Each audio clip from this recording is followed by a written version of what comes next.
Want to watch football without the restrictions of blackouts or cable? Check out expressvpn.com to help you get access to all the live games. Sign up today using the link in the description to get 3 free months. Yo to Bolt fam, it's the director. The still under the weather director, but we still got to talk about this Lions game coming up on Sunday, man. Bolt fam, how are you today, dudes? Let's talk a little bit about this upcoming matchup, the Chargers versus the Detroit Lions. And I think out the gate, we got to say something similar to what we said last week versus the New York Jets. Last week we said, hey, this ain't your daddy's Jets. I'm going to say the same thing about these Lions, man. This is definitely not your granddaddy's Lions.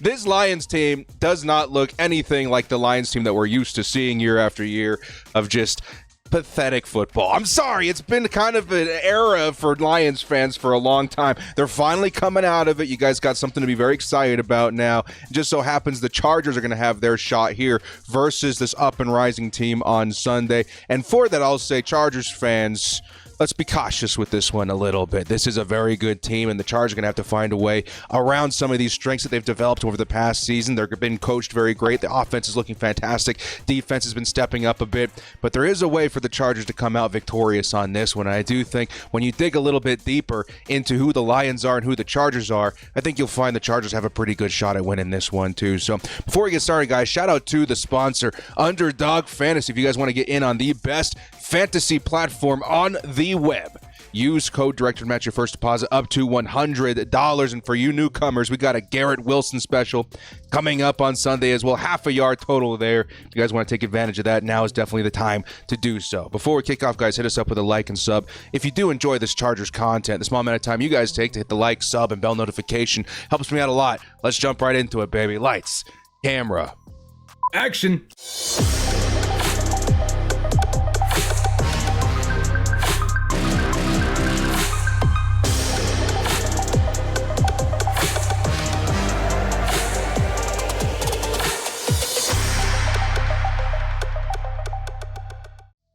Your Chargers versus Lions game preview. We'll call this one the Hunt. So let's go ahead and jump right into this one. Oh, excuse me. Sorry about that. Starting with our injury report.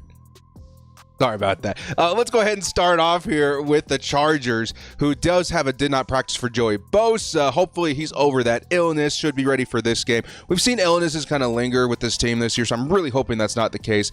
Joey's been kind of on a heater. Love to see him continue that. Outside of that, though, Justin Herbert, that finger sprain brace or whatever should be coming off. The brace should be coming off any day now, or splint. And Justin Herbert should be looking a lot better going forward. But hopefully, we have to hope and wait and see if any updates are on that.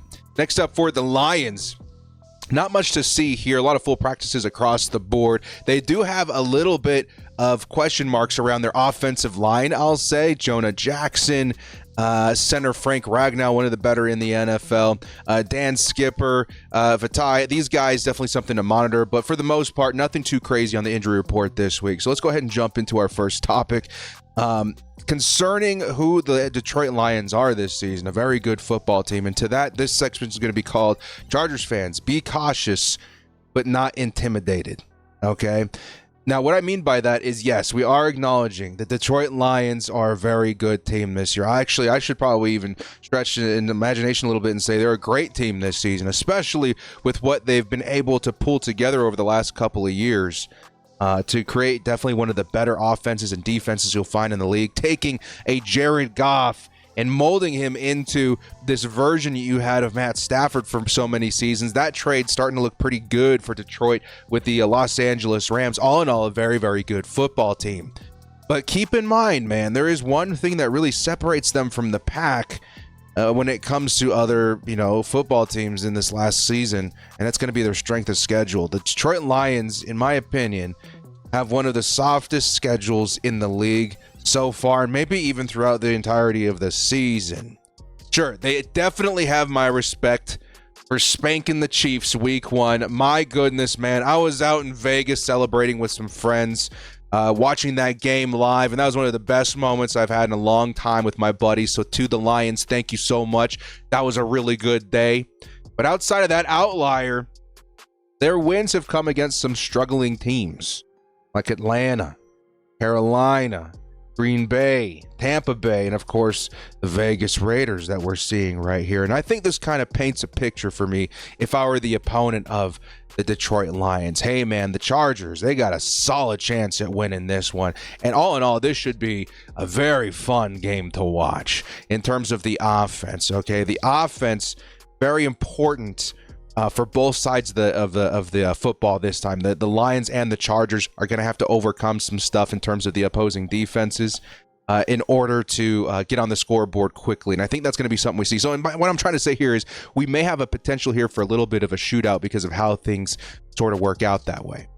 All right. I think both defenses have some strengths, but they also have some weaknesses in terms of if you're going to keep up, you're going to have to outscore your opponent, and that's going to take some aggressiveness on both sides. Now, this next segment is called Herbert Time. Now, a big reason I wanted to open up with the be cautious but not intimidating segment is because I think that helps paint a picture of what we're setting the table for here in Justin Herbert, right? Struggling teams like Atlanta, Carolina, Green Bay, Tampa, they've been able to hold teams down like that. I don't know if it's going to be the same situation here for Justin Herbert. Now, last week was predictably tough for Justin Herbert, okay? The Jets defense, one of the best in the league versus quarterbacks. Justin Herbert hasn't really had many games under 200 yards. It just kind of speaks to how good the Jets defense really is. And again, we went into that game understanding that. I expected around 200 yards. I did expect a touchdown, but you know what I didn't expect? Justin Herbert not to throw an interception. Some of the best quarterbacks in the league have all thrown interceptions versus the Jets defense. Justin Herbert did not turn it over that way once. So there's some good and bad to be brought out of last week's game. Now this week, though, this week is going to be different for Detroit. Sure, Detroit only allows, I think on average right now, the last time I checked, around 220 yards passing per game. But those averages, in my opinion, are skewed. Thanks to quarterbacks like our friend Jimmy Garoppolo, who we'll go back and say hi over here, who only threw, I think, for 126 yards last week. I think that's kind of exaggerated their numbers on their passing D, which kind of is the same way for the Chargers. We've gone up against a couple of bad quarterbacks the last couple of weeks. That's helped our passing numbers a little bit. But I do think it's definitely the case for the Detroit Lions as well. The other quarterbacks that they've contained are as follows: Desmond Ridder, Jordan Love, Baker Mayfield. I think the only outlier was Patrick Mahomes week one, who did contain to around 200 yards, right? That was a week one shocker. Other than that, though, it hasn't looked particularly good versus good quarterbacks. And not even great quarterbacks in passing. I will say one of them is a great quarterback, but not known for his passing. But guys like Geno Smith, who they faced earlier this season, I think they lost that game, in which Geno threw for 328 yards. Dang, Geno. Later, they would face the Baltimore Ravens with a running quarterback in Lamar Jackson. You know what Lamar did? He threw for 357 yards that game. And funny enough, I think Justin Herbert, especially at this point of the season, is probably the most threatening passing quarterback, other than Patrick Mahomes, that they'll face all year. And sure, they did a great job versus Mahomes. Could they do it again versus Herbert? They could. I don't know about that, though, man. It's because of this, I think, that Herbert is due for a big bounce back game this week. And I think that the Detroit Lions defense is very good. I think that secondary is very good. But here comes a Justin Herbert, fresh off of a down game. He usually does very well in his bounce back weeks. And it's already been kind of evident that versus teams that are good at throwing the football, the Lions defense has a little bit of bend to it, especially because of another strength they have on their team, which we'll go over in just a second. So I think Justin Herbert could be in for another 300-plus yard game on Sunday. And I think, again, don't let the numbers intimidate you. The Lions are a very good team, and they're going to put up a good fight. And again, I think it's going to be a fun game.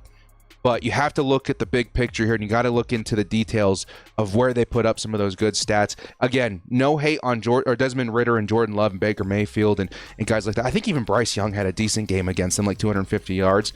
Nothing against those guys, but to have all of them kind of shoved into that stat does paint a clearer picture for me as a Chargers fan, and does give me a lot of hope that Justin Herbert still is going to have a good day despite that. Now, who's going to help him get there? I'm just going to go ahead and throw this one out there, man. I got a feeling about number one this upcoming week. Sure, Detroit, again, does have a sneaky good secondary, but again, most of their games versus subpar quarterback play, and I don't think they're as deep as many secondaries that we faced this season. if I'm being quite honest. This is why I think we just might be in store for a nice Quinton Johnson on Sunday. Dare I say his breakout game. I think it's coming, man. I know a lot of us expected more from QJ early on when he was drafted in the first round. A lot of us expected him to have that involvement like they're seeing with Zay Flowers and other first-round wide receivers this season. But his time is coming, especially now that the Chargers have been put into a situation at wide receiver. Out for the year is Mike Williams with the torn ACL. On IR is Josh Palmer. This leaves the Chargers' top 3 wide receivers at Keenan Allen, Quinton Johnson, and then probably Darius Davis and Jalen Guyton, depending on how Guyton's progression is coming back right now. And that opens up a lot of opportunity for the number 2 wide receiver on this team, Quinton Johnson. Especially with a guy like Keenan Allen likely drawing their best defensive backs all game long. And we've seen some good things the past couple of weeks with QJ. Sure, last week, again, predictably, we didn't see the best game from him. He was going up against Sauce Gardner. But the week before that, he did bust out for 50 yards. I think that was even with Josh Palmer in there, wasn't it? Now at the number 2 position, and a lot of talk this week, by the way. A lot of talk. Justin Herbert talking a lot about their chemistry growing. He's going to get more opportunities. With some of the availability that we've seen from Quinton Johnson, I know a lot of Chargers fans, myself included, have been keeping a close eye on QJ and his ability to get open. He just hasn't gotten the ball a lot, which is very strange. Myself personally, I attended the Bears game live, and I had a front row seat to Quinton Johnson. I kept my eye on him all game just to see, where is he on the field? Is he open? Is he available? And he was a lot of the time. That kind of begs the question, what's the next step for his progression on the team? And I think it's just the trust of his quarterback, Justin Herbert. And now he's put in a position where that trust is going to have to be there. There's really no choice. You can feed Keenan Allen and other weapons like Austin Ekeler and such more, just because that trust and availability will be there. But you're going to have to lean on Quinton Johnson more this week, and I think moving forward. And I think this is the beginning of the Quinton Johnson breakout for the 2023 season. Is he going to end with like 700-800 yards like I was hoping, and, 6-7 touchdowns like we were hoping? Probably not. But I think his involvement is coming at the perfect time, and it's got to start this week. I do just have a feeling about this week. Could this be the first touchdown of Quinton Johnston's young career? It could be. We have to wait and see how involved he is in the offense.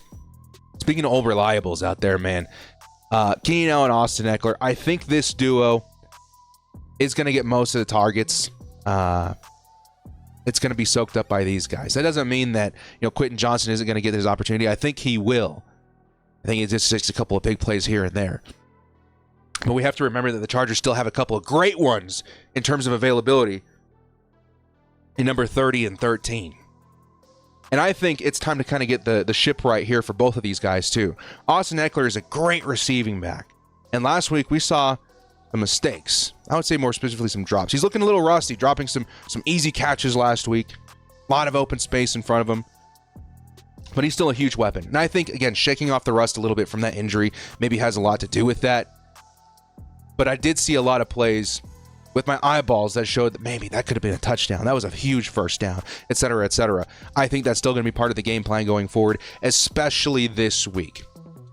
The Chargers have been facing some pretty stiff running defenses in the past few seasons. The last couple of weeks have not been the case. This week it definitely is, though. The Lions, I think, have like the top 3 in terms of run defense this season. I think they only allow somewhere around like 60, 70 yards per game, which is very impressive.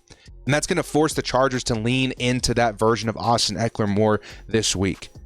Lean on that underneath game. Get him open in the flat. And honestly, I see that working a lot this week too. And the same can kind of be said about Keenan Allen, who, yes, is that third down demon slayer. Demon slayer.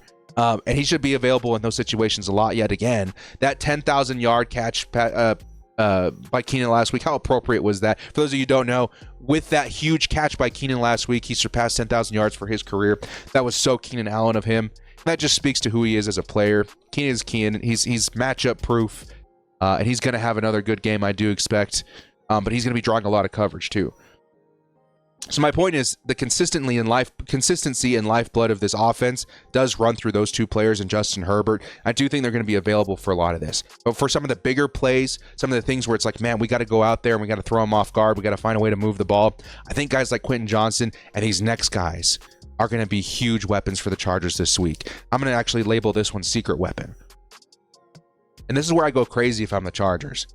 I'm kind of rolling out the red carpet for our tight ends this week. Because the Lions, as good as their defense has been, they've not been very great versus tight ends. Matter of fact, I'm going to say they've been pretty bad versus tight ends. And the Chargers happen to have two pretty big difference makers at the position. And Gerald Everett will say the yak monster and mismatch nightmare Donald Parham. And what's exciting is that I feel like the Chargers do have two very good tight ends on the roster, but they've not been used as often or as properly as they probably should have this season. Every time I've seen Gerald Everett get the ball in his hands, it has been a struggle for the defense to get him down. This man needs 2, 3, 4 players on his back to get him down. And to me, that speaks to a huge advantage this week, especially versus a team that's not very good versus the position. I'm getting the ball to Gerald Everett 6, 7 times this week. In terms of completions, I'm targeting this man for double digits, like 10 targets. If I were Kellen Moore, I'm trying to get Gerald Everett as involved as possible. And that's not even counting who we have on the other side in terms of our other tight end and Donald Parham. Donald Parham, 6'8". I talked a lot last week, the last couple of videos actually, about getting him more involved on the outside to kind of help replicate what the Chargers had with Mike Williams a little bit. I would say let's get both of these guys on the field if you can, as much as possible. And get both of them involved in the offense this week as much as possible. I think the Lions have some DBs and some coverage guys out there and some linebackers that are very susceptible to a mismatch in Donald Parham. And I think, of course, Gerald Everett. I don't know what the tackling numbers and stats look like on a Detroit Lions defense, but Everett's made everybody look like Pee Wee football players, man. Like, this dude is a beast. Let's get Gerald Everett the ball as much as possible this week. Let's get Donald Parham the ball as much as possible this week. And I think between these two positions and players and Quinton Johnson and the tight ends, I think we have enough of a difference maker outside of the normal, ground and pound, grinding yards with Austin Ekeler and Keenan Allen. Outside of those, I think we've got two really, really good avenues to convert first downs and put up points, which is where the Chargers, I think, do have a little bit of advantage this week as well. The Chargers' red zone offense has been looking a lot better. The red zone offense or scoring offense of the Detroit Lions have not been as good. And I think if we can kind of take advantage of that skew and balance, we're going to have a good time out there. It's going to help wrap up this video.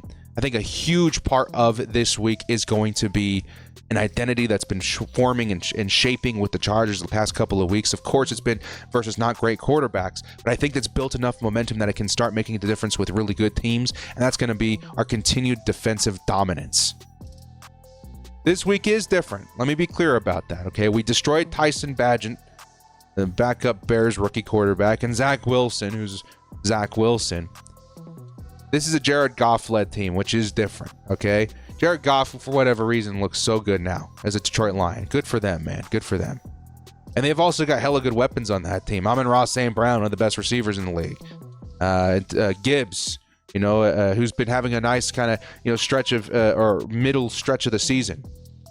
Montgomery, who's looked really nice as a Lion. Sam Laporta, a breakout rookie tight end. Very, very good weapons on this team. It's not going to be as easy as it was versus the Bears and the Jets. Those are two very, very bad offenses. I would expect a little bit more of a modest game from the defense this week. But if there's one thing that I'm still confident on is momentum and our pass rush. The Chargers have been so consistent in that category that it's turned them into a very good defense. And this is something we talked a lot about last year in terms of if the Chargers can really go out there and be one of the most, difficult to contain pass rushing teams, it's going to elevate every level of that defense. And right now it kind of has. Guys like Kenneth Murray are having a great season. Alohi Gilman is really breaking out this year, and I think a lot of it has to do with the stress added by the Chargers pass rush. Joey Bosa, Khalil Mack, they've been fantastic. And guess what? These guys are back. This is the season we were hoping to see last year. And on top of that, you got some great players. A breakout rookie in Tuli Tuipulotu. That man's been absolutely fantastic. You got underrated, flying under the radar Chargers pass rusher in the interior in Morgan Fox, who's quietly had, like 4 or 5 sacks this year too? Absolutely fantastic. I think the momentum that we've built with that unit and the identity that we've created in the past couple of weeks, be it versus a terrible team or not, is going to be very important going forward for the entire year. And I think no matter who we face, whether it be the Lions, the Packers, the Baltimore Ravens, even the Chiefs, this pass rush is going to make a difference, as long as everybody stays healthy, knock on wood. If you're a Lions fan watching this video, you have my respect. I'm excited about this game. I think it's going to be a fun, high-scoring game, but watch out for this pass rush, man. Of course, I do expect the Chargers to maybe have a tough time containing your guys' star in Aiden Hutchinson. He's one of my favorite, young pass rushers in the league. But the Chargers are just they got so many weapons all over the defensive side of the ball to get to the quarterback. It's going to be a tough week for Detroit in protecting Jared Goff. So finally, to wrap up this video, my score prediction for this one is going to be Lions 28, a healthy scoring game for them, but Chargers 34. And that to me speaks to a huge shift and uptick in terms of the Chargers' offensive production. I think Kellen Moore is starting to figure it out in terms of moving away from the Mike Williams identity of this team and utilizing the skill set of the other players that we have. And I think, honestly, the momentum is going to help a lot. And honestly, Herbert just tends to have good bounce-back games after games like we saw last week. I'm expecting, again, a 300-plus yard game, and this score reflects that. And I do think we see guys like Quinton Johnson put up some nice numbers. So the tight ends put up some nice numbers. And then, predictably consistent numbers by Keenan and Ekeler. I think it's going to be a fun game. And again, it's not going to be completely out of reach for the Lions. I think they're going to put up a good fight. And who knows, maybe they even come away victorious in this one. But I think that the Chargers and the Lions are both going to have to flex those offenses a little bit. Both of them have good defenses, but I think those offenses are going to have to be flexed. And I think it's going to be a fun one. Especially after last week, a low-scoring affair in terms of the offense. I think this will be a nice bounce-back game for Chargers fans to get excited about, but it should be a good one. So if you guys like what you saw here, hit us up with a like and sub on your way out. Thank you so much for joining me. This has been The Director. We'll see you on Sunday on the live stream. Hopefully we're feeling a little bit better by then. As always, bolt up, stay frosty, and let's get after that quarterback, Tuli. Ooh, let's add to that rookie stat, baby.